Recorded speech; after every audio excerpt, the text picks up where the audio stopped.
Hello दोस्तों, आज हम बात करेंगे कि 1 लाख साल बाद भविष्य में क्या-क्या संभावनाएँ हो सकती हैं। अगर आपने मेरे चैनल को अभी तक सब्सक्राइब नहीं किया है तो इसे सब्सक्राइब कर लें। आज से करोड़ों साल पहले धरती पर डायनासोर का राज था। उस समय पृथ्वी की परिस्थितियाँ बहुत कठोर थीं। वैज्ञानिकों के अनुसार उल्कापिंड और ज्वालामुखी के निरंतर फटने से डायनासोर का अंत हो गया, पर उसके वंशज आज भी मौजूद हैं। तो क्या 1 लाख साल बाद हमारा अस्तित्व होगा?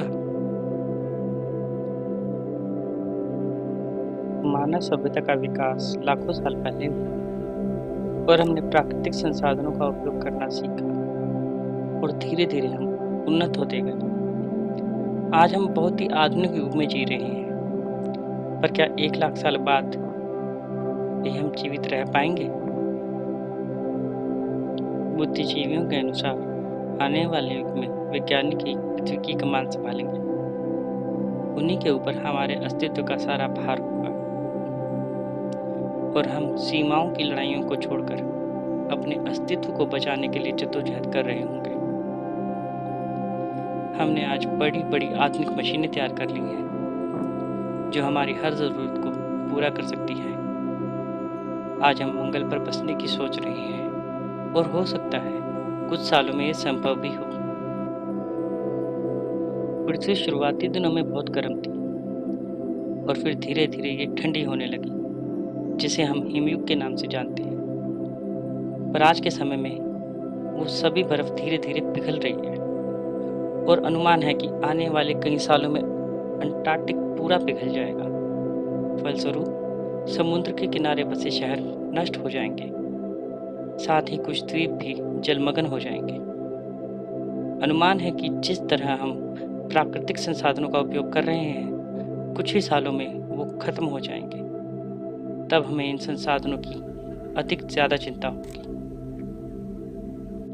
पर अच्छी बात यह है कि आने वाले कुछ दशकों में हम लगभग 80% सौर ऊर्जा का उपयोग करना सीख चुके होंगे और सौर ऊर्जा से चलने वाले उपकरण से प्राकृतिक संसाधनों को बचाने में सहायता मिलेगी।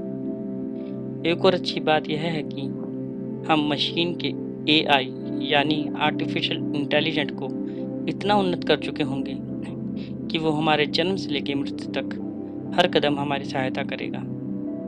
आप यूँ कह सकते हैं कि हम मशीन के अधीन हो जाएंगे। आपने स्पेस ट्रैवल जैसी मूवी तो देखी ही होगी, जिसमें इंसानी शरीर को फ्रीज करके अनुमानित किसी और ग्रह जहां जीवन संभव है वहां भेजते हैं। पर इस थ्योरी में कई विडंबनाएं हैं। पहले ये कि इतने समय तक अभी तक मनुष्य को जमा कर प्रयोग नहीं किया गया है। दूसरा ये कि यदि आज की यानों की रफ्तार यानी कि जो हमारे पास उपकरण है उनकी जो स्पीड है वो उसके हिसाब से अगर हम कोई ऐसा ग्रह देख लें जहाँ जीवन है, तो वहाँ तक पहुँचने तक यान का ईंधन खत्म हो जाएगा और यदि ईंधन रहा भी तो उस ग्रह तक पहुँचने में हमें लाखों करोड़ों साल लग जाएंगे। इतने समय में तो उस ग्रह की परिस्थितियाँ भी बदल चुकी होंगी। आने वाले समय में ये मुमकिन है इंसान अपने शरीर को नहीं बल्कि अपने जीवाणु को किसी ग्रह पर भेजे जहां उसे मशीन विकसित करे।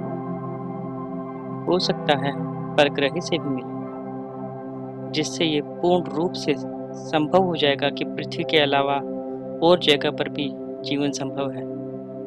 पर इसका दुष्प्रभाव भी हो सकता है।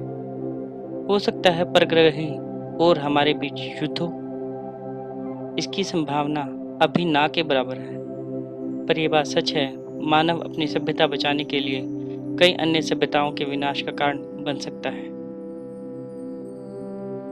आने वाले लाखों सालों में सूर्य और अधिक गर्म हो जाएगा और हम या तो अन्य ग्रह पर या फिर पानी के नीचे रहना सीख चुके होंगे। या ये भी हो सकता है कि हम पृथ्वी की ओजोन परत को और मजबूत कर चुके होंगे, जिससे हम भूतल पर भी रह सकें।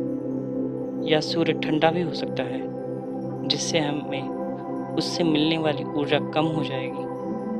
और हम सूर्य को गर्म रखने के लिए प्रयास कर रहे होंगे, पर इससे सूर्य के अन्य तारों की तरह फटने की आशंका ज़्यादा होगी। और किसी तरह हम इन सब कारणों से बच भी गए तो भी एंड्रोमेडा गैलेक्सी का खतरा मंडराता रहेगा। फिलहाल हम सुरक्षित हैं और अपनी टेक्नोलॉजी को आने वाले समय के लिए विकसित कर रहे हैं।